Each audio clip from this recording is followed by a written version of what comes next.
Okay, call to order. Adoption of the agenda. Any questions, any discussion items? No. If possible, I would like to add something that maybe we discuss what's happening about the water treatment plant information going up to the public or whatever, if we can. I don't know if there's any objections to that.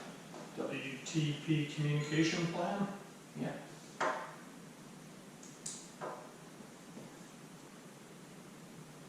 Okay. Others? No. Mr. Harold. I agree with Rick. I'm kind of disappointed that Zinc hasn't put anything out. Again, I don't know whether they got any direction. And we need to turn around and get some pictures and get a proper statement put out. Let's discuss that in order then, as item D. So, move to adopt the agenda. Yeah, I move. I second it. Favor? Okay, approval of the minutes from our May 12th meeting. That was wasn't that our 4-hour marathon? Yes, we did very well. I move to adopt or approve, or whatever it is, approve the minutes. I second that motion.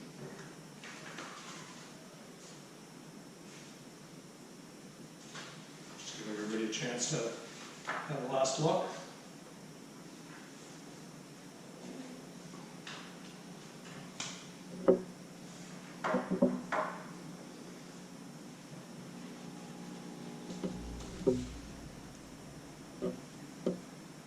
Okay. Yep. So we have a motion and a second. All in favor? Okay. Okay, new business. Item A. There's a motion that has been carried over since May 12th, where we divided a motion to amend. This is actually, it's not well worded here. It's really to amend the meeting procedures bylaw 263 and to delete section 27 and replace it with the conduct of business will be done according to generally accepted rules of order, bracket, refer to UBID Guide to Meeting Procedures and Robert's Rules of Order, with specific reference to conduct of business in boards, page 486 to 489 from the 11th edition of Robert's Rule of Order, or as amended in later editions. And so the modification is really with specific reference onward. That's the addition. So that's the motion. Any seconders? I'll second it. Okay. Discussion. I will defer to Trustee Calger because this is really her motion. Yeah, this is simply making more explicit what is meant by conduct of business done according to Robert's Rules of Order. And as I pointed out in both the complete Robert's Rules, which is a big thick book, as well as this shortened one, there is an actual procedure for small boards. And there's a definition of small boards, and it's all laid out. And we're actually doing those things, most of those things, anyway. So it's simply, it isn't changing anything other than being specific about what do we mean when we're referring, because it's a 500-page book, Robert's Rules. So that's all, it's just being specific. And I think this is important because we already had an experience with another part of our meeting bylaw where it wasn't specific about the recording, which created confusion, unnecessary confusion.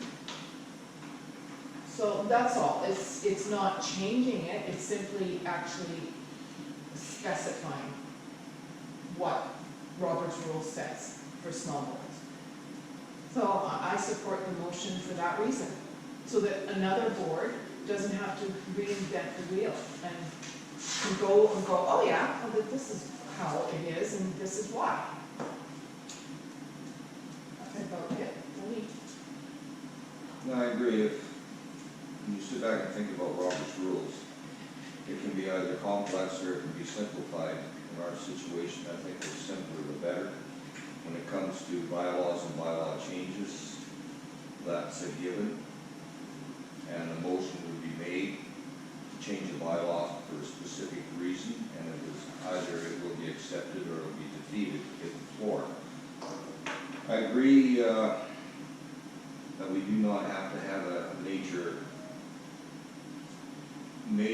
ruling regarding Robert's rules. They're pretty straightforward. And if we follow those guidelines, I don't think we can go too far wrong. I have to agree with the motion. Okay, so I am not in favor of the motion. I feel that our meetings are lengthy as they are now, and we're actually using the criteria that a motion has to be seconded before we go into discussion on it. We've actually done that many times. I feel that in a board of 5 people, if one person has a subject they want to discuss and it's not supported enough by a second person on the board to allow that discussion, then why are we doing it? 5 people being controlled by one person's agenda. So I believe we should stay the way we are. And again, it's up to other boards to decide what they want to do, but I find this is a very effective way to do our business, and I think it's actually going to make the chair's job a lot harder on controlling how long you speak on these subjects. I think the second motion makes it very simple. If the motion that's made is not seconded, then the discussion stops and we move on. So I think there's several reasons why we shouldn't do this. UBID has been running their meetings this way for many years. So I actually think it's not moving forward, it's actually moving backwards. So that's my opinion, and I do not support the motion. I am of 2 minds on this, in that we do conduct ourselves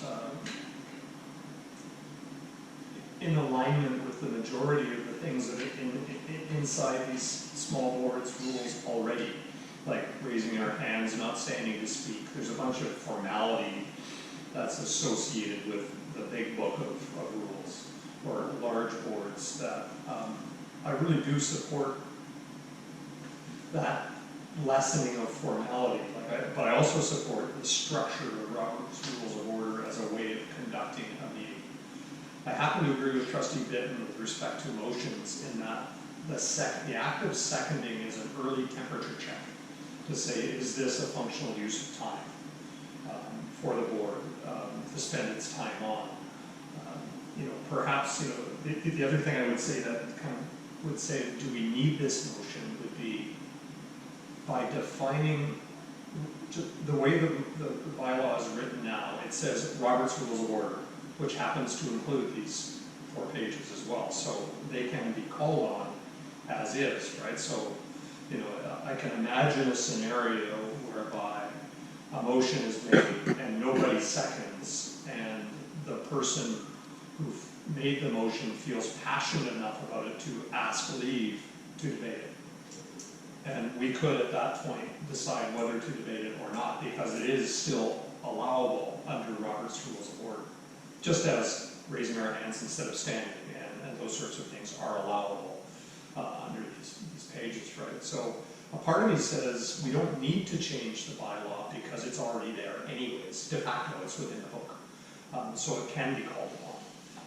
And so if a trustee did make a motion and really felt passionate about it, they could ask me for debate anyways.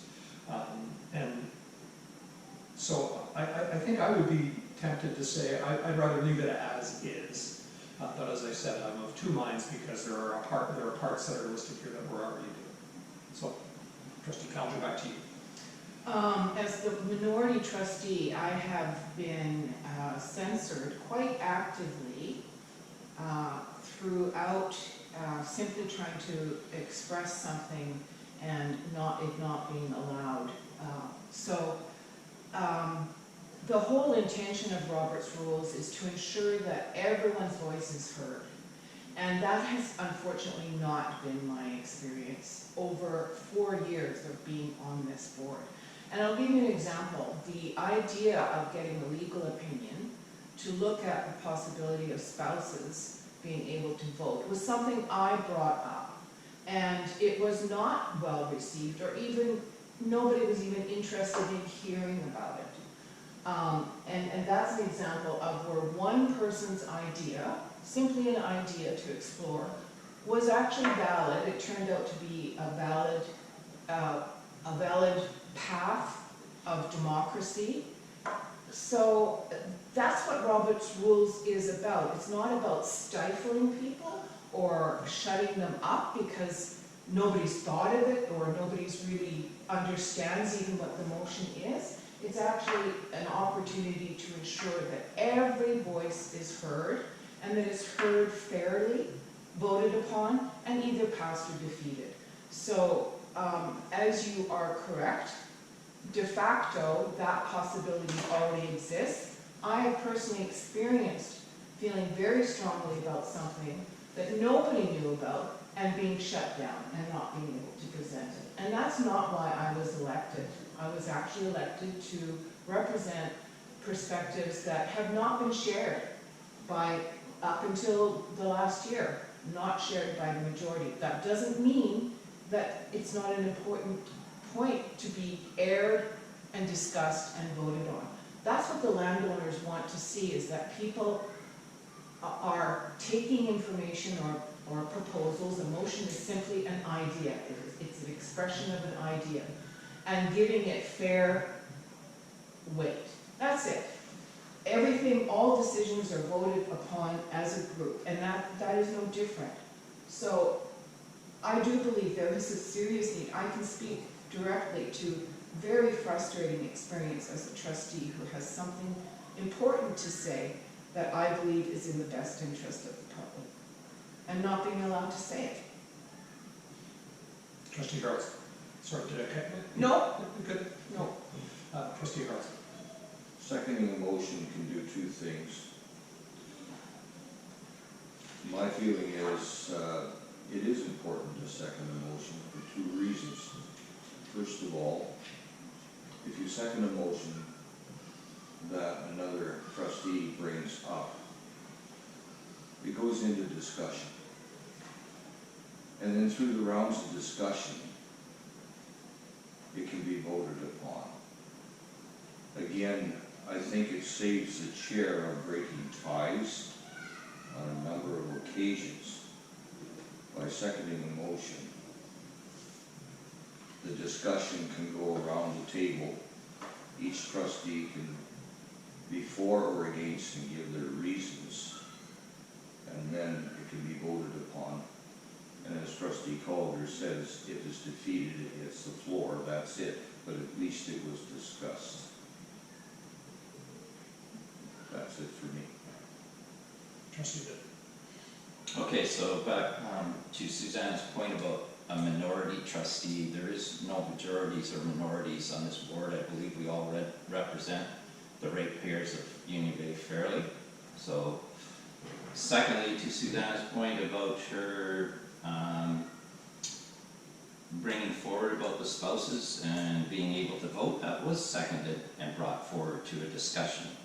And nobody's being stifled in this board in any way, because you can put a motion forward and people here would hear it, it'd be in the minutes, and it would just not be seconded and move forward. So nobody's being stifled. If you have a point to make, you make your point. It's just not carried on into discussion. So again, I just think our meetings are tough enough as it is, and just adding any more complexity to it, I am absolutely not in favor of it. So, I don't want to say too much more. I do want to say this, is that I completely understand and hear both sides of this, and that both sides are legitimate. And I don't want any stifling happening, but I also want to make sure that the time we do spend together serves the community as best as possible. And the example that's been put forward with respect to spouses voting, I suspect that was put forward a number of times. And that it was not picked up in the first N instances, whatever N was, but in N+1 the last time around, it was presented in a way that was compelling and provided an argument that says this needs to be discussed. And there's a value to that in terms of that ability to say, hey, look, here we are in that example, our letters of patent and some other competing documents that says this needs to be sorted out. And it was a very compelling argument and swayed the board to move forward. And I do think that that's a part of the motion, right, is to be able to have that. And so I'm wondering if there's, when we make motions, we make them without preamble.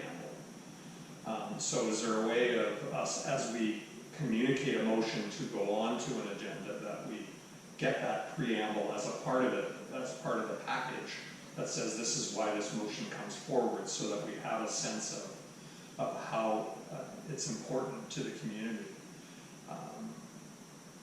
There's weight to this, right? And like I said, I conduct myself by a lot of the things that are listed under procedures in small boards. So I don't want to speak with a duality really that says I'll pick these parts but not that part, right? So there's a part of me that wants to do this as well, and I haven't decided really which way I want to go. And so maybe I'll just stop there and let it go around one more time if necessary, or we just vote. I have nothing further to add to the argument that I haven't already said. It's simply codifying what Robert's Rules is, and the part that applies specifically, very specifically to us, as not just a small board under 12, a very small board, with big decisions to make. That's all. It's not cutting corners or, a loophole. It's doing what the book says to do. Trustee Harrelson? My feeling is that the more that we can be open to discussion and go around the table, the better off we are. By just not having a discussion at all doesn't solve anything. Again, it goes around the table and it's discussed. It might open up to a better decision, but in the end, the decision will be made. I think Ian's got a really good point, actually, about presenting, if you're going to have a motion, have it on the agenda ahead of time and present some kind of information. A lot of times, from my memory, I haven't seconded motions because I wasn't prepared to really speak on them. So I think that's a really good point, and we could stay with the seconding the motion for discussion, but if we were giving information ahead of time and a brief email backing it up, that might really help things move forward. Secondly, with seconding the motion, again, back to being suppressed, actually following that idea of having motions seconded is respect for also the other trustees that are here, that our time's valuable and we need to stay on point to get our business done. So that's all I have to say. I have nothing further to say, so unless anybody else wants, shall we put it to the vote? Okay. All in favor?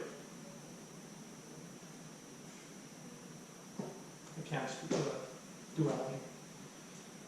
So we're hung, right? Which says it's in the negative. We have to have a majority for a motion to pass.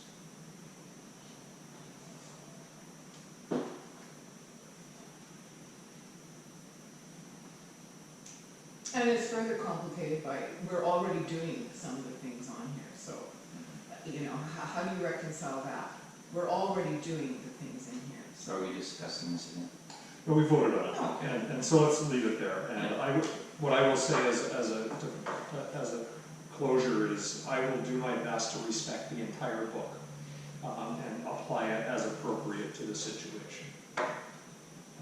You know, an example of that could be, a motion is made, that was not on the agenda, that does not have a seconder. I would suggest that that should not go forward, you know, because it wasn't prepared ahead of time to give people enough opportunity. That would be an example of that, right? But it could be that we do allow debate on things because the book allows for it, if it feels like it has merit. In that case, I would expect a seconder, in which case I would probably second it. Okay. Next one, discussion of property and water toll arrears from 2020. There is an element of the package in here that talks about where we are at with respect to outstanding both water tolls and parcel taxes. So I'll just read it out for now as the information in summary anyways, that says in both the January and February CAO report, I put the following information in the report. Sorry, this is the CAO's report to the Board of Trustees, dated June 8th. Outstanding water tolls and parcel taxes in both the January and February CAO report, see below. I put the following information in the report concerning a spring credit collection initiative by UBID staff. As a result of COVID-19, many of UBID's ratepayers were not working. Former Chair Vandenberg and myself decided to stand down on this initiative and follow many other local governments who were facing similar challenges during the initial stages of COVID-19. There's a quote in here that says the UBID staff will be actively managing delinquent accounts for both water tolls and parcel taxes in early 2020. Interest rates established by the Ministry of 6.95% will be charged on all outstanding parcel tax accounts. If payment arrangements are not made in a reasonable amount of time, this could result in water services being disconnected on the property or the property being subject to a tax sale. The board needs to supply direction regarding the credit and collection of water tolls and parcel taxes, which make up approximately, well, the water tolls make up 54%. I know the number between water tolls and parcel taxes is 98%. As per the information supplied below by Jay Swanson, UBID has a total of $89,292.93 in outstanding tolls and taxes. That's split up between parcel taxes arrears from this year, $24,000, and from previous years, $25,000. Water tolls, $14,000 from 2019, and 2018 and earlier, $25,000. So there are three alternatives being listed. Have a credit and collection company aggressively collect the outstanding tolls and taxes for a percentage as per UBID's parcel tax and water collection policy 4-A202. Excuse me, 4-A-02. This alternative will be very efficient from a staff perspective. You want me to take over reading so you can? No, I'm good. Follow the UBID tax and water toll collection policy 4-A02 and have UBID staff complete the collection of the outstanding tolls and taxes. Under the current working conditions, this could be a less effective alternative. Stand down on credit and collection until the current COVID situation is more stable and start this initiative in September. I'm currently putting together a first quarter financial report with help of Janice, and preliminary numbers indicate that we could have a significant revenue shortage of $187,000 based on current projections, right? So that is the report, and the question is really to give our administration guidance as to how we would like them to proceed. So I'll open it for discussion. So I would, first of all, I do not recall seeing that paragraph appear in the January or February CAO report. Secondly, I'm shocked at the amount of delinquent payments that go back to 2018. It's a significant amount. Parcel taxes, 25,000, and water tolls, 25,000. Both of those going to 2018 and earlier delinquents. So in my opinion, those two, they have passed go, and they are immediately going to be receiving a bill for interest charges and whatever we're allowed to do according to our policy. That is just unacceptable. And not paying it due to COVID does not even apply to those 2018 amounts. I think following process as it's laid out in our collection policy for the 2019 arrears is the way to go. Notifications, and not to charge it out to a company. This is basic.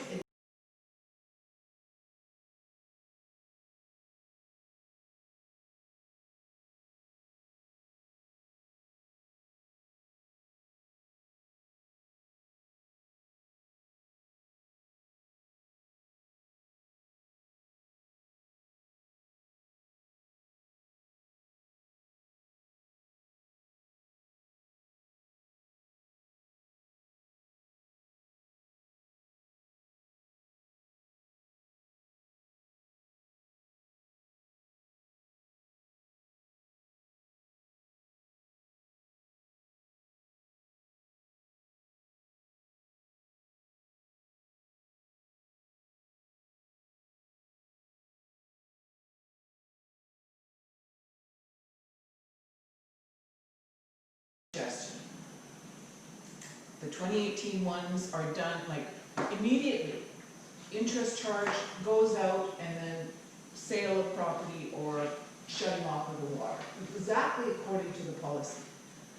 A little bit more time can be given to the 2019. Sorry, I'm repeating myself. That's it. I'm upset though. This is upsetting. Thank you. Trustee Harrelson. Yeah, it's a huge chunk of money. Again, 2018, this was prior to any COVID or any other pandemic or anything else. And this is telling me that these people are not accountable. It's very unfortunate. Now we've got into the pandemic, which means a lot of people are not working, whether any of them have collected curb or whatever, I do not know, which you would have thought they would have came in and paid up any taxes owing and any bills owing.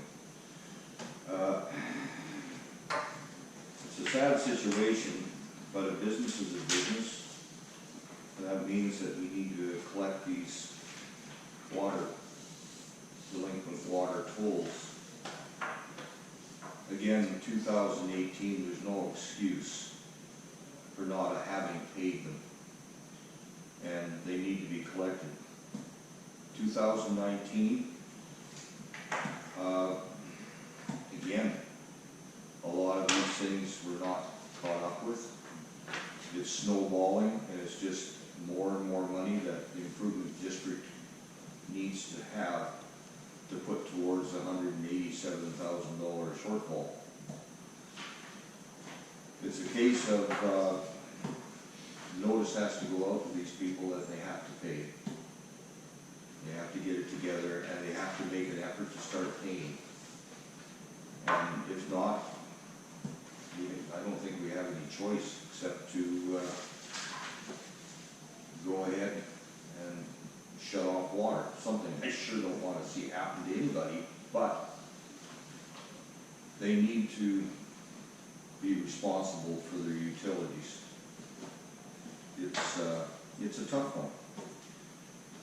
Circumstances, I'm sure, for different ones are reasonable, but I'm sure the majority of them is they've overlooked it, they've ignored it, and what happens when you ignore paying your taxes?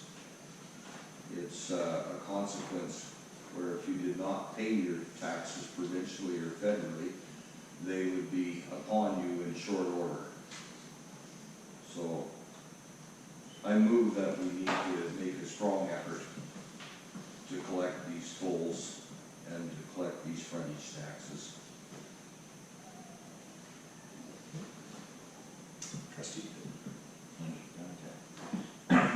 Yeah, bit of a shock, and it seems like the problem is getting absolutely worse than it has been, where especially you look at parcel taxes where 2018 and earlier was 25,000, and in 2019 alone it was 24,000. So it almost seems like the word's out that it's okay not to pay parcel taxes and also water tolls. Again, a huge number for 2019 as well. I mean, I guess the second part of this thing is the surprise of a $187,000 shortfall in the first quarter of this year. I don't know. That's a projection for the entire year. Oh, for the year? Oh, okay.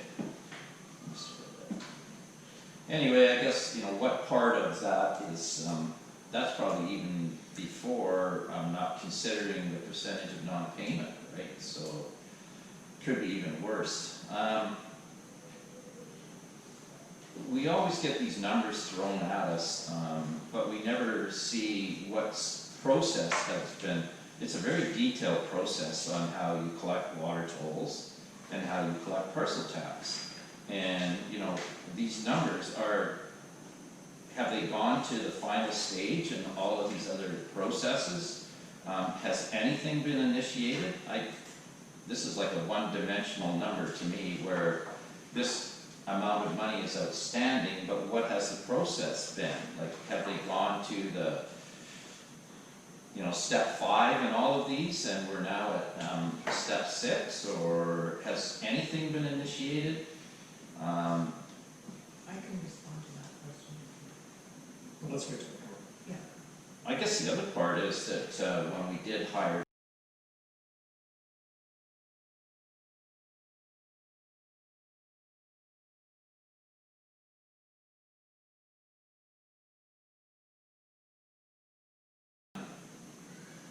with these delinquent accounts, like have these processes been initiated and we're down to the final point or not? I don't know. I'm very hesitant to involve a collection agency. Again, this looks like a problem that's evolved over a few years and probably should have been addressed long before now. A collection agency with people's water is it's a lot different than maybe losing a vehicle. It's kind of the necessity of life. So I really wish that this had been addressed in a timely manner and not allowed to get to this point.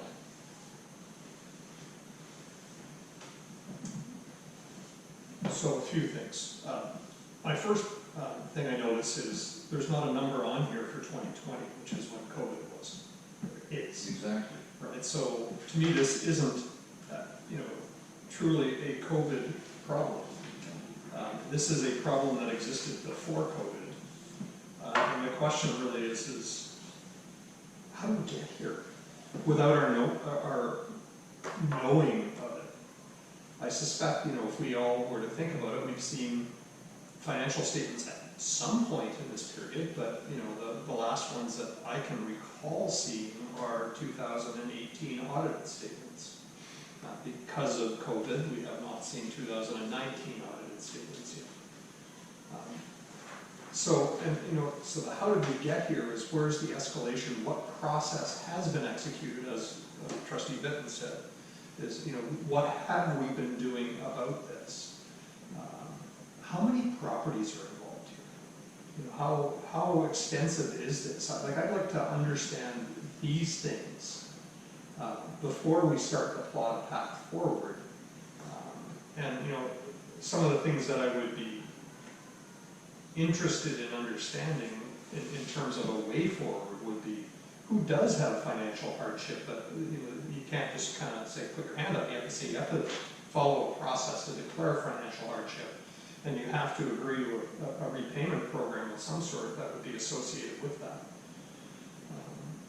The other thing I don't know is what the ministry is advising with respect to improvement districts, regional districts, municipalities with respect to this issue, because I'm sure it exists elsewhere other than here. And so I'd be interested in knowing that.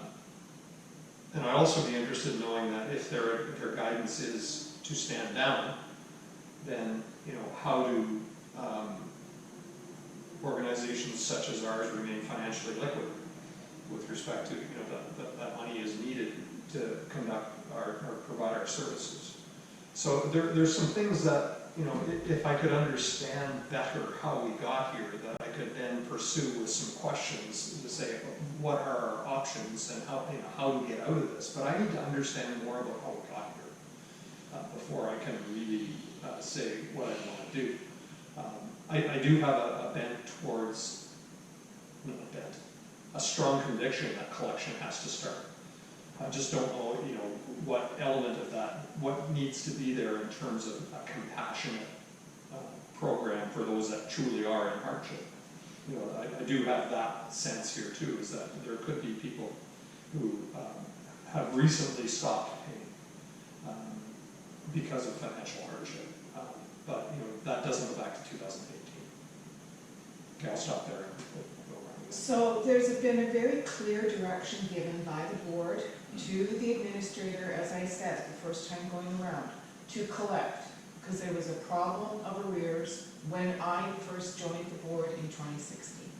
So there's a complete mystery to me why that has been dropped. So, and what the process that was followed, and it was our administrator who suggested right off the bat, because he didn't want to do it, a collection agency.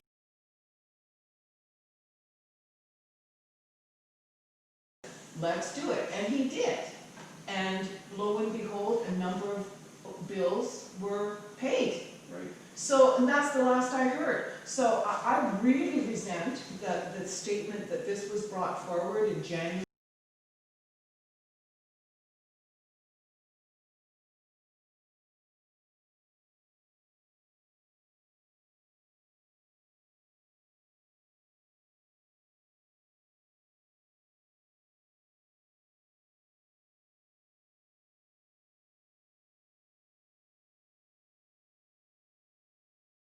The parcel taxes, there's one for the water tolls.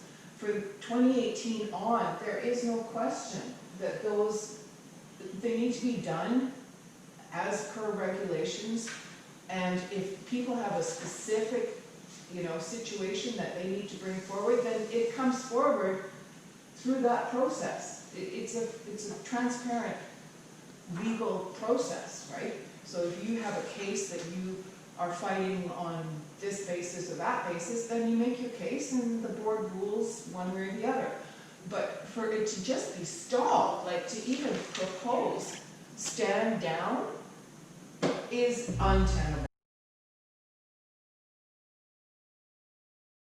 The only thing about standing down might be to 2020 arrears due to COVID. So we have work to do here. As far as I'm concerned, it's our staff that have brought the ball here, not the direction of the board. I assumed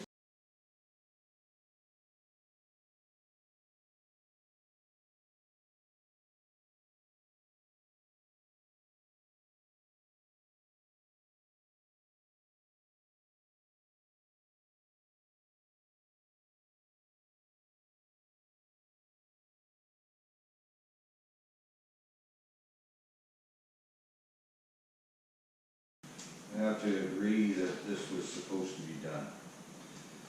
There's no doubt in my mind that money has been collected, but these figures going back 2 years have nothing to do with the pandemic. And why these individuals haven't paid, I don't know what the reasoning is behind it. We don't have enough information here to know exactly how much has been done. And how much, well, we know how much more has to be done, but how much have they actually collected and how much, and these are the figures that are still left, that's divided up among how many people. I don't have that. It's not on the sheet here. sorry, there was one thing I wanted to say about the way parcel. Let's let Trustee Harold some additional comment. It has to do with how the interest rate is charged on your bill if you're overdue. So presumably on your water toll, presumably the people that are overdue, it's accumulated. Like if you see, there's two totals. there's what you pay right away. So that information is done automatically by our system. So the landowners that are overdue would have been informed by that virtue of that piece of paper that we all get. Sorry, that was just a straight up question. Yeah, what I need to know is the number of people, we have the figures here, but how many people are involved in these figures? I asked that question as well, I don't know. That's the thing that bothers me, is that this isn't one or two people. This sounds to me like it's a number of people that have just ignored paying, period. They don't mind using the water, but for some reason or other, they don't realize that the monies that are collected go back into the system to keep the system operating. So, yeah, we need to collect. We need to collect on this. Trustee. Well, as usual, this is just a one-dimensional number given to us, very poor backup information. I mean,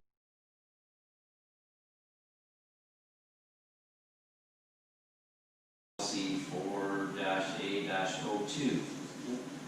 How many of these, first off, how many, like your point about how many households, how many people, what are they outstanding? Are they 6 months or a year? Or has this process been initiated on any of these, and where are we at with the process? Are we 100% through this process on all of these? And because, to be very honest with you, we cannot proceed with a collection agency or a company unless they follow this process that we have here. That would actually be illegal. We have a bylaw on how to recover these tolls, and if we paid somebody to follow this process outside of our staff, it would be onerous.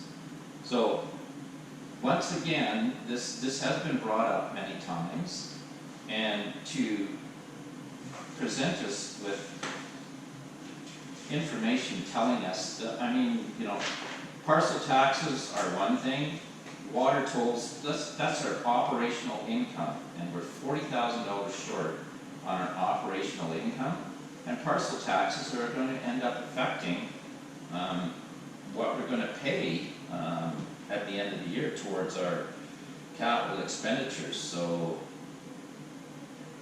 I think we really need to have this information broken down. I am in no way in favor of a collection agency. I don't think, first off, I don't think it's legal unless we've exhausted all of the steps in the bylaw. Why have a bylaw if you're going to get a collection agency? And then the collection agency is going to be 20% of the money. So are we prepared to lose that money? Again, once again, this is kind of a little bit of a surprise, I guess I'd have to put it that way. I don't have much more to say, other than I have a sense that we need a motion or two here. There's multiple motions to be made, I believe. And my sense of, you know, the will of the board would be to collect. You know, there's probably a second motion in my mind that would be to say to instruct the CAO to create a financial hardship process that must be explicitly filled out by anybody not willing to, or not able to pay. You know, that they're saying, hey, you know, don't cut off my water, don't sell my property because I have financial hardship. How is that related to COVID-19? And when is it going to end? And when will you be able to pay? Because it's not right for some taxpayers to subsidize the rest. So I have a motion. So I'm just wondering if there's anything else that we need to do, which would be, you know, perhaps to have the chair discuss this with the ministry to find out what's happening in other places, so that we are not stepping outside of the norm right now. But I would suggest that our norm may be different in that we've got such a great degree of arrears here that have not been addressed. So, Trustee Calger, you said you have a motion. Yeah, I would like to move that we follow, essentially it's number 2. We follow the UBID tax and water toll collection policy 4802 and have UBID staff complete the collection of the outstanding tolls and taxes under, Just period, that's it. You don't need the little comment about it would be less efficient. That's actually inappropriate, in my opinion. if I were to modify that, I would add 2 words at the end saying commencing immediately. Yeah, commencing immediately. That's my motion. You want me to read it again? No, okay, thanks. Well, I'll second the motion only so that we can discuss it.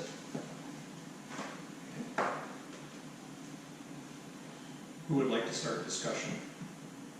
Okay, I'd like to start the discussion on it. First of all, we have to address this immediately.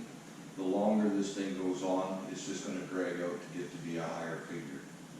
We have to get started.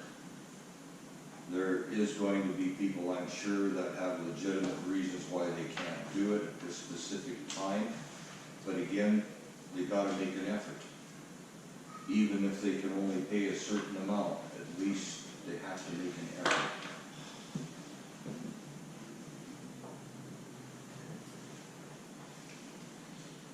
You done, Ted? Yeah, you go ahead. Well, reading this collection policy, I've read it before, but it is pretty, it's not a hard-ass policy. I mean, excuse me for saying that, but it does give a person a lot of opportunity to make payment plans and organize things. So, you know, I do see that this is probably a lengthy process when you start it. It's, you know, it's not like you send out a notice and then expect the money to come back. There's a whole series of events you have to go through, and I can probably understand why it hasn't, if it has been initiated, if it hasn't been followed through, I don't know. But I do support the fact that we should get going on it. It's, you know, there's wording of like 100 days in here. So this isn't going to be an immediate thing, but I feel, to be honest, that if we start this process and we're diligent, that people will start to pay before it really gets into a point that we're cutting water off. And, you know, really, if the whole process is exhausted, then do you look at a collection agency? I don't know. Again, I'm not in favor of that in any way, shape, or form. I think we've got a very good collection policy here. And if we were lucky and the process worked, you wouldn't recover your money for at least 5 or 6 months from the looks of how it goes. So anyway, I just don't know if we should have more information on what exactly this involves or what it covers before we vote on this motion or not. I haven't quite, whether that's important or not. Okay. I respect the point, which is, do we know what we're getting into, essentially, right?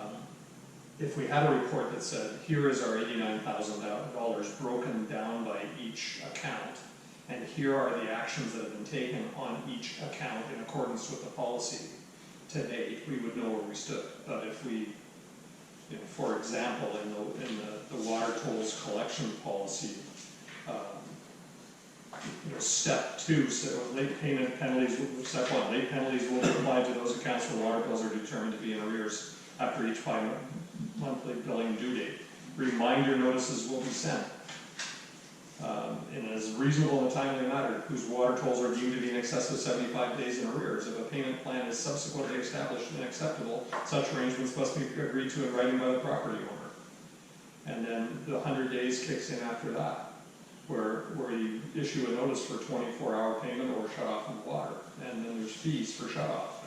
So where are we at in each of those stages, in each delinquency? We have to have followed the process. If we have not issued delinquency notices, we've got to start there. But I think maybe that's what we have to say within our motion, is that we, in accordance with our policy. Does it say that? It does. Yes, it does, follow the policy. It- Okay, it does say it, so if, as long as we're following the policy, maybe we need to modify it in a way that says, if we have not already done so, right? Or we have to pick the policy up where we can, and if it's at 100-day notices, maybe we want to issue some 100-day notices, maybe we want to go back to 75 days and say, okay, let's pick it up there, where's your payment plan? Well, when you're looking at 2 years in arrears, Sorry, let's keep going. My mistake. I think we've all stated not doing anything is not possible, so we need to move forward. Following the policy is the way in which we would move forward.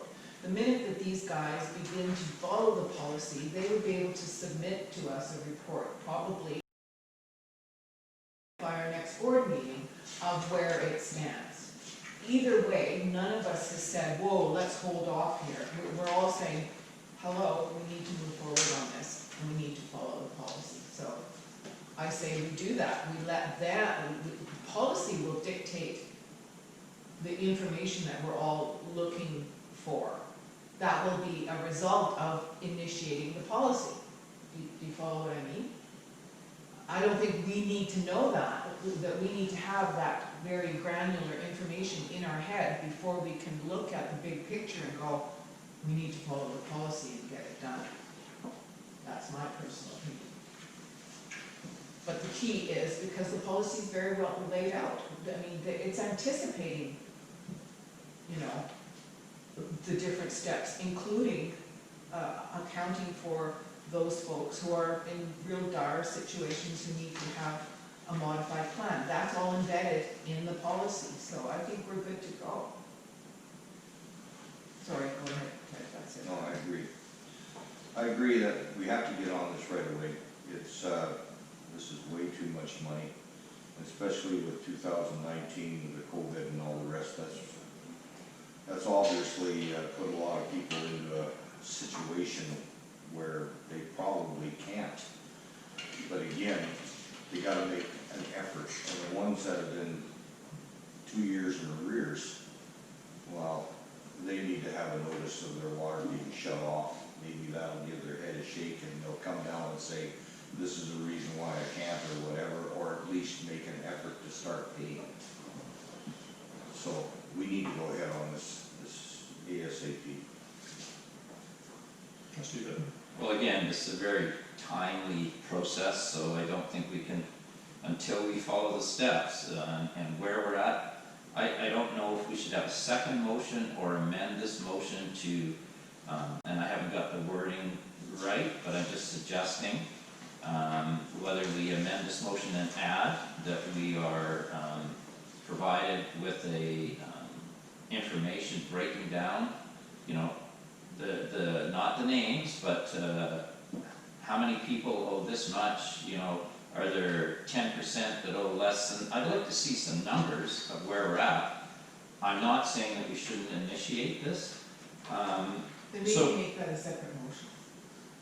Okay, we can do that, and then secondly, I consider that we need a monthly report on this, given to us and updated every month, where we're at, how many are initiated, because that's the whole problem with this. This has been going on and on and on, and it just never seems to change. So we need to have some kind of a tracking method to see where we're at, see how things are evolving. We're at step 5 on this many this month, to see where we're going with it. So, okay, I think it might be better to make a separate motion, so let's just stay with this one. I would like to propose, though, that because my assumption is this process has not been fully implemented. And if it has been fully implemented, it hasn't been, or we would have seen water shutoffs, and we would have seen forced tax sales, because the policy requires it. So my assumption is that we may have executed several of the preliminary steps, but we haven't fully executed the policy. So as I read the policy, and it's incumbent upon us to do that, but also to look at it in separate pieces, right? If I see in parcel tax collection procedures, there is a bunch of steps that come down to a point in time in step 5, where there will be a registered letter issued advising the landowner to bring the account into good standing immediately in order to avoid further collection and or legal action. I would not want us to move beyond that step without doing, or to act on step 6 unless step 5 is done here. Because I don't know when the last time it was done, and it would not be fair to landowners just to go, surprise, your property's up for sale. Right, so I think we could not go beyond that point with terms of parcel taxes other than to say, who gets notices, right, that you bring it into standing. The similar point in the water tolls collection is actually step 2, where step 2 says reminder notices will be sent to all landowners and they're authorized to designate if applicable in as reasonable and timely manner as possible whose water tolls are deemed to be in excess of 75 days in arrears. If a payment plan is subsequently established and acceptable to the administrator, such arrangements must be agreed to in writing, and the property owner must be, and must be such that the agreed payments are sufficient to pay within the time frame scheduled by the administrator. I would not want to go beyond that point, where we're at 100 days final notice, you got 24 hours. So, and the difference between 75 and 100 days, it's a month, and I think it's a good concession from us to say, we're giving you that month to get your act in order here, or, and I think there is another motion that has to happen here to say, or, well, no, we don't, because the financial payment plan can account for COVID and financial hardship if necessary. So that's my last amendment to it would be to say, and to re-engage our policy at step 5 on parcel tax collection and step 2 on water toll collection. I'd love to hear other people's opinions on that. Mostly because I don't believe that we have, I don't believe we've done our job in a consistent enough manner that we would be treating people fairly if we didn't go back and start again, or start there again. I'm fine with that, it's based on an assumption, and basing anything on assumptions is always problematic, but whatever. What's the assumption you feel it's based on? The assumption is that it hasn't been done properly, and you don't know that for sure. I do not. I am making an assumption, well, what I am making, the assumption I am making is that even if it has been done properly, it hasn't been done properly right to the end.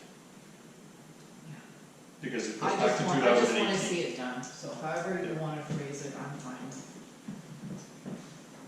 Trustee Harrelson, any comment? Well, for whatever reason, these people didn't pay, whether they've been informed and never got back and never went in and sat down in the office and made an effort to give their reasons why they couldn't pay or anything else. It seems like none of that's happened. And that's a real problem. I know in the past that there are some people that have been delinquent for years, and to collect from them has been next to impossible. The only time the collection was made when the property changed hands, and basically it had to be dealt with when the property was being sold. So, I don't know, some people just don't seem to understand that parcel tax and water tolls are part of our system. They're not optional. They're not optional.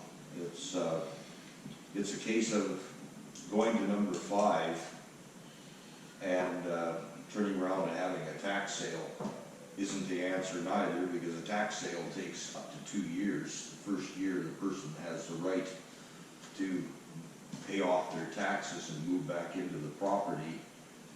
And if I bought that property, I would have to turn that property back to the previous owner, because under the law of the province, they have 1 year in which they can pay their taxes and move back in.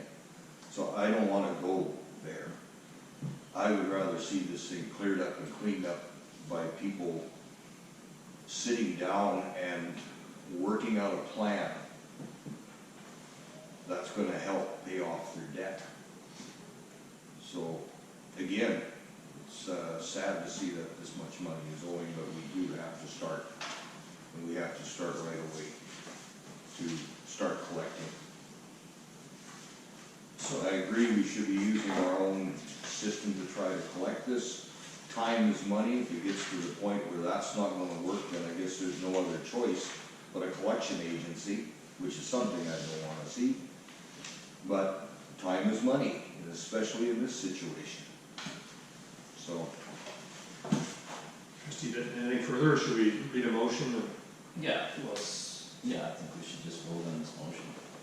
So the motion, just to reiterate, is follow the UBID tax and water collection toll policy 4-8-02 and have UBID staff complete the collection of the outstanding tolls and taxes commencing immediately, provided that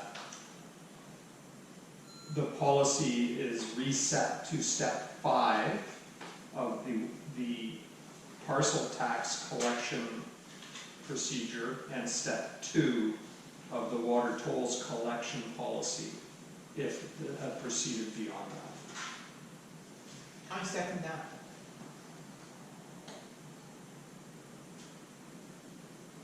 I just want to pause because we hadn't read that motion as with the addition to it. Is there anything else that people want to say about that? No, it's making sure we follow, that it's fair and that we Yeah. follow the process, so I think it's good.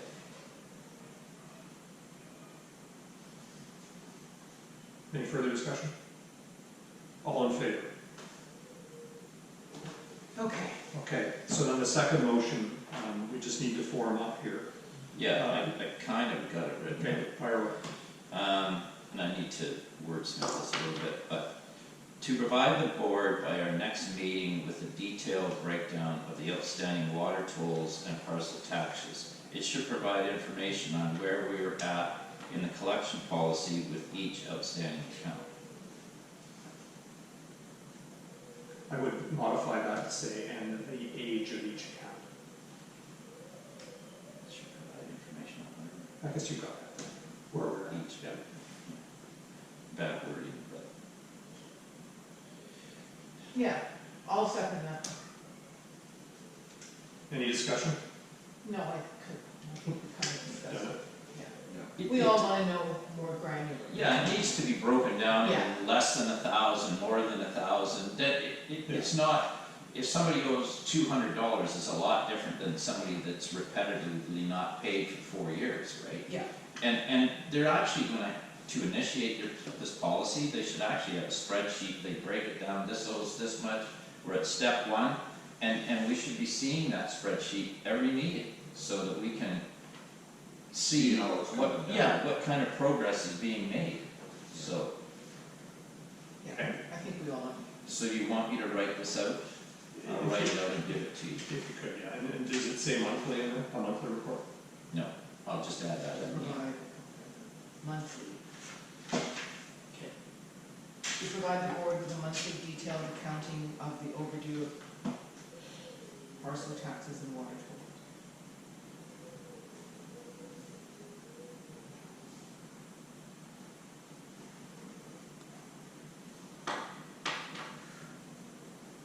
Okay. So I think trustee Benton's writing it out, so You that was just- seconded, all in favor? Motion passed. End of water tolls and parcel taxes. Yeah. Gee whiz. Very disappointing. Okay. So trustees Calger and Benton recently attended the Governance Study Working Committee meeting with CBRD and Urban Systems, and trustee Calger added this item to the agenda. So I'll let you start with an update, and trustee Benton can add in, and trustee Carlson and I will ask questions. Sure. Our administrator did not attend. There remains some outstanding questions, which is Urban Systems has not received a copy of the 2009 McElhaney report. Maybe that's been corrected now, but that was what they said at the time.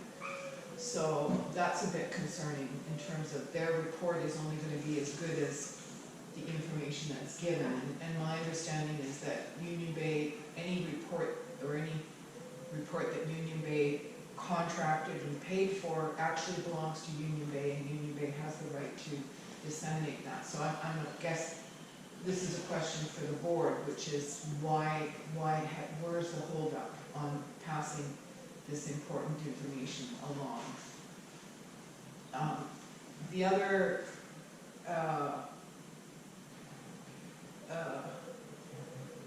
part there was, we did make a strong case for having a multiple, like not just a report that gets sent out to landowners, but also a open house of sorts. And that was met with some concern due to the COVID stuff. And Catherine, who was there, who's the ministry person, jumped in and explained that based on Ian's discussions around our election, that they were also looking, they being the ministry, were looking at ways for us to be able to provide that opportunity for people who don't use computers to be able to still have access to the information. Right. So that was good.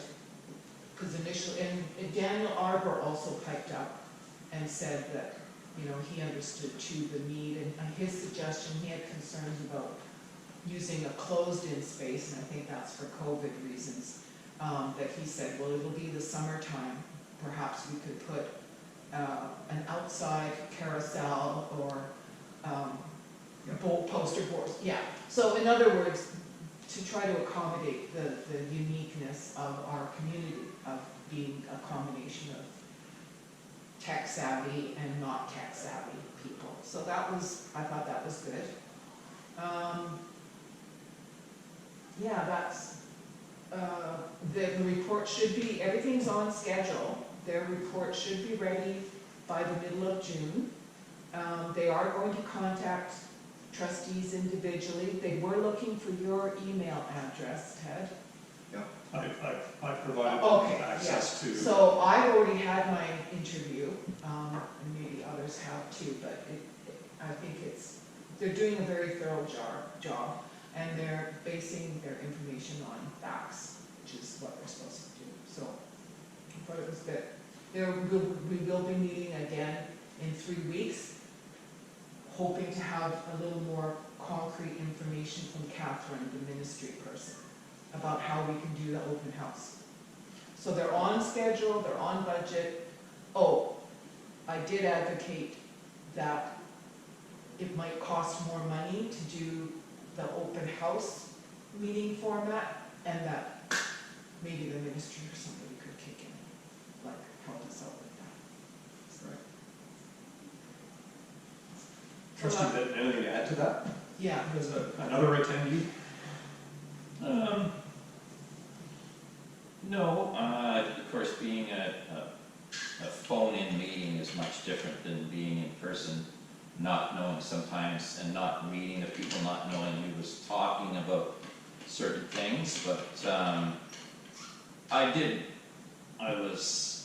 expressed my feelings that there should be a bit of caution given where, you know, they're talking about our infrastructure, and, you know, they've done a lot of work on the percentage of the type of pipes we have and how soon they should be changed, and, you know, that's all well and good, but I said, you cannot put that forward unless you compare it to other improvement districts, or I said the simplest thing really would be to compare it to the regional district, their infrastructure. I'm sure they must have a very detailed breakdown, because I'll tell you what, it's probably not much different than any other community with a water system in British Columbia. So I wanted them to understand that don't throw numbers out there unless there's comparisons, because without comparisons it's actually fear-mongering is what it is, and I'm not supporting that in any way.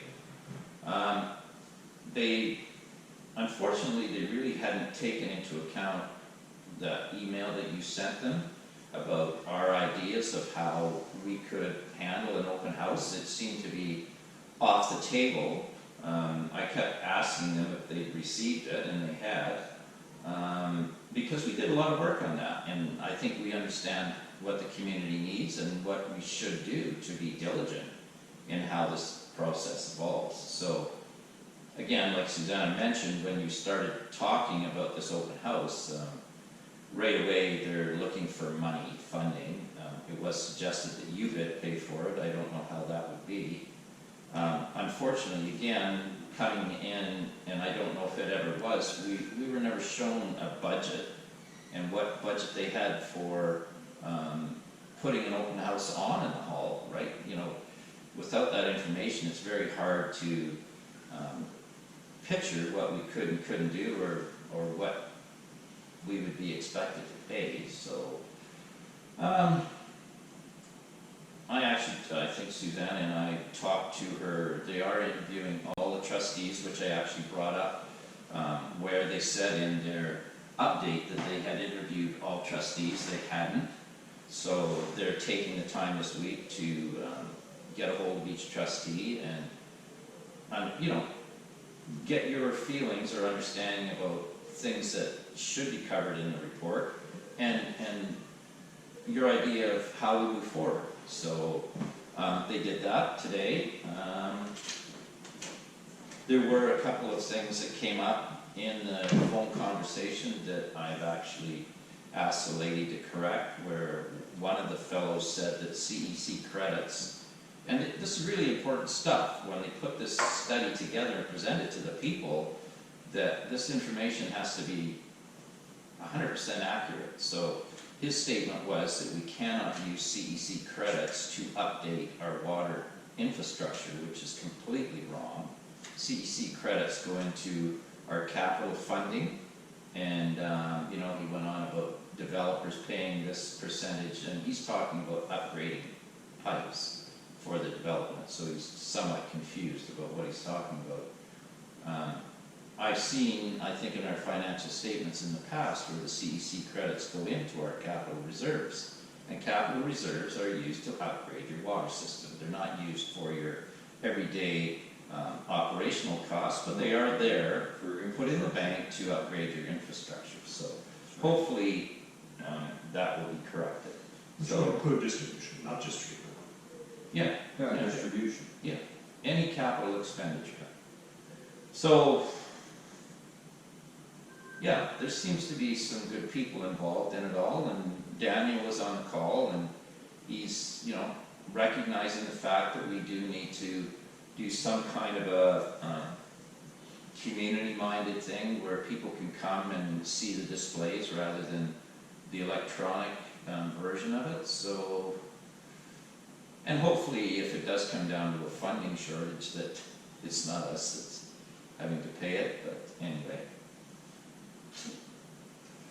One thing I am taking out of that is to have that conversation with Catherine at the ministry about COVID related funding. And we all received the EOC reports from Daniel.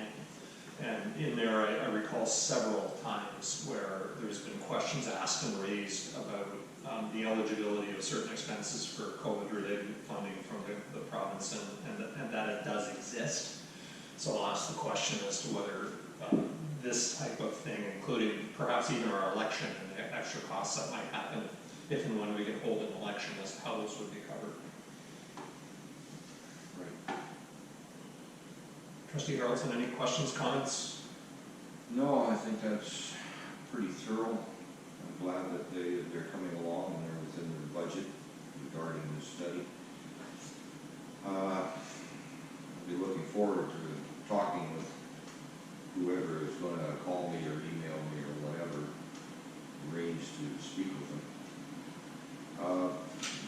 The big thing with me is that the most important thing is, yeah, displays, and a lot of the older people in our community that are not computer savvy. I'm not saying a lot of them aren't, some of them are very savvy, but there are a lot of people that aren't, and they need to see what's going on so that they can make a choice on what they want. And that's really important, and hopefully we're able to do it if there are monies from the ministry that can help us towards the expense of doing it. It would be very very welcome at this time. So again, that's something for you to work on, to see if that's possible, that we can have monies towards setting up a proper display.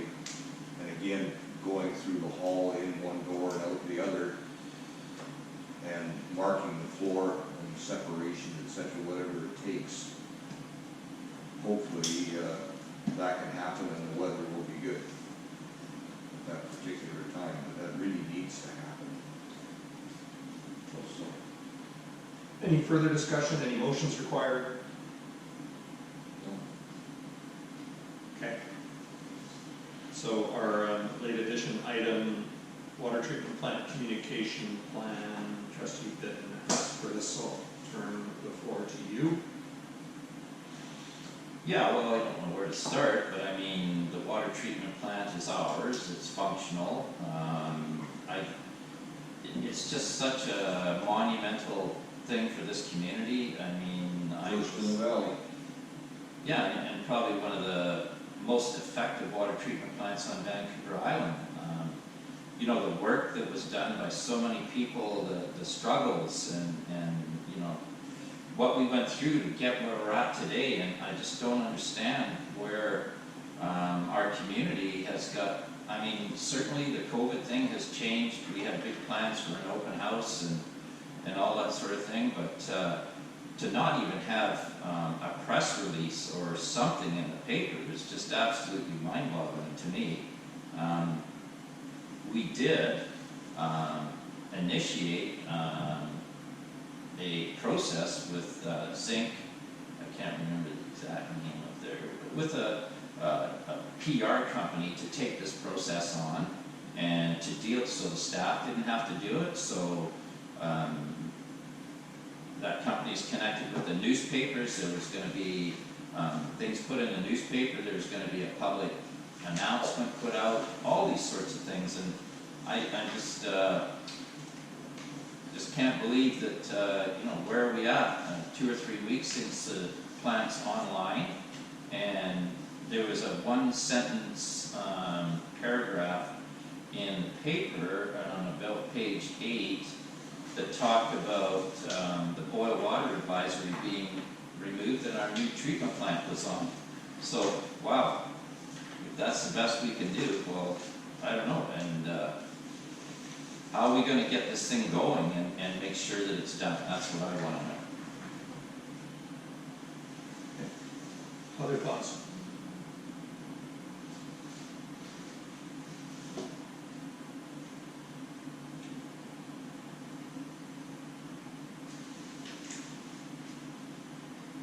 I don't know if I should make a motion or not, because a motion was made for this and that actual Zinc Resources, I think is what they're called, to take this this process on. So it was done properly, it was done in all the papers, the public announcement, they were supposed to do it all. So I don't know what I need to do to get this thing going. I guess the question I have right now is the horse out of the barn? Is it too late? You know, would it be an effective use of money still to do this? Is it appropriate just to do something in our next, utility billing? You know, I totally agree with you that an opportunity has been missed here. I also know that, you know, I have missed an opportunity this week with the Comox Valley Record calling me, that I have not yet returned their call, that they want to do something on water plants in general. I don't want to see spending any more money. In my opinion, this is administrative work, staff work. I'm really discouraged. We're paying salaries for work that's just not happening, in my opinion. Mr. Chairman, the paper is calling you, you haven't talked to him yet. I think that is the opportunity for you to set up with a photographer from the paper and do up an article, Have a little tour. have a little tour, and have them take some pictures and get them in the paper. You know, so it's 3 weeks after. This thing's been going on for the last 10 years to get this done. And 3 weeks late, my feeling isn't late, the whole thing was late, so here we go again. I think if you can get the paper to come down and say, we want you to put in an article in the paper, if possible, the front page, and say, here's a fantastic project that has happened in Union Bay and the first in the Comox Valley for a water filtration plant, bar none. I like the idea. Yeah, I agree with I that. think, you know what, I think you're gonna get further with that, and Yeah. have the paper spend the money. We'll take you up for lunch or something. And I'm willing to throw $100 into it, I don't know what You know, would be if required, that's the it's case. news, so. but it's news, and it's really great news to the whole of the Comox Valley. I want to, the thing I've been meaning to do is give our superintendent of water a call and Yeah. set it up with him to say, because that That was would another be question great. that was asked, is there's going to be some technical questions, and certainly I'm not qualified to answer them, so. Our superintendent of water, and also the gal that is operating the plant, it would be really good to have them in on this article. Just don't need my ugly mug if it Oh, no, you're present. You're present. We have past members and past trustees going back many boards that all contributed towards this over the years by saving monies, by doing a lot of different things. It might not have been appreciated, but if it hadn't been for them, this thing would have never got off the ground. So does that also then say, if we go down that path, if successful, that we stand down from spending any further money with zinc? Yeah. I think they're not doing the job. No, Well, they haven't been asked to do the job. Well, I don't know. Well, I think what you proposed is, well, I guess the first thing is, are you willing to do that? I mean, I'm absolutely willing to do it. there's two reasons why Zinc was asked to do it. Is first off, our relationship with the paper is extremely poor. And we had nobody that would actually talk to the paper. I don't think our CAO would, and our past chairs wouldn't. Definitely it should be a front page item because they put all the negative stuff that's happened over the last 3 years on the front page. So let's give us a break. I have no problem with us doing it. One reason that Zinc was asked to do it is that they have a very good relationship with papers. And that was one part of it. So, absolutely, I mean, Dan McGill, get him there, boy, the guy is just in love with the treatment plant, and that's what we need, is a little bit of positive PR, and I believe that without doing this, we're not being fair to the people of Union Bay. They're spending $4.5 million. Half of them don't even know what's up there. So, I mean, it's our job to make sure they understand what they're getting for their money. I would like to see some mention of the board that was in place when the water treatment, the water agreement was put into place, because that was a huge part of us getting that land, and those people should be recognized, because it was a very rough and rocky road, but it happened, right? So there should be some mention of that, and of course that was all part of this other process, is to do that. But I mean, if you're willing to take that on, and I'm willing to help as well. I would appreciate those of you that, which is all of you other than myself, that have been on the board for a greater proportion of this time, right? To provide me with your thoughts on talking points, you know, the things that are important to be in that article for my consideration, to figure out how to fit them in. Like, not all of them will probably end up in there because it depends on the questions that are asked in the flow of the conversation, but I would love to be prepared by you with what you think are significant talking points. Anyway, so I mean, I have no, yeah, absolutely, do we need to spend that money? No, but we just need to tell the people what they've got for their dollar, and we need to tell the community what we have to be proud of up there. I mean, it's quite something to see. I've been involved in a lot of capital projects, and the way that thing's done and completed, I'm very impressed with how it all went, so. Well, there was a lot of cooperation in it. between Vancouver Island Health that was happy as heck that it was going to go forward because the alternative was not a good one. And the other thing is getting the permits from the regional districts within 4 months was pretty phenomenal when Union Bay Estates, Kensington and the rest has been trying for 14 years to get permits. So that is one thing right there. There was cooperation with the regional district and there was cooperation with all of the other parties that put this thing together. So, you know, that needs to be noted, that it works when people cooperate. So do we need a motion that I will contact the paper, or is it just, Well, if you're going to do it and you're on camera, then I'm good with that. Yeah. Do you know anybody in the paper though? the guy's called Mike Schwartz, Oh. reporter that's called. Alright. Good. So I can call him back. End of discussion, anything else? Okay, so motion to go in camera. I second that. All in favor?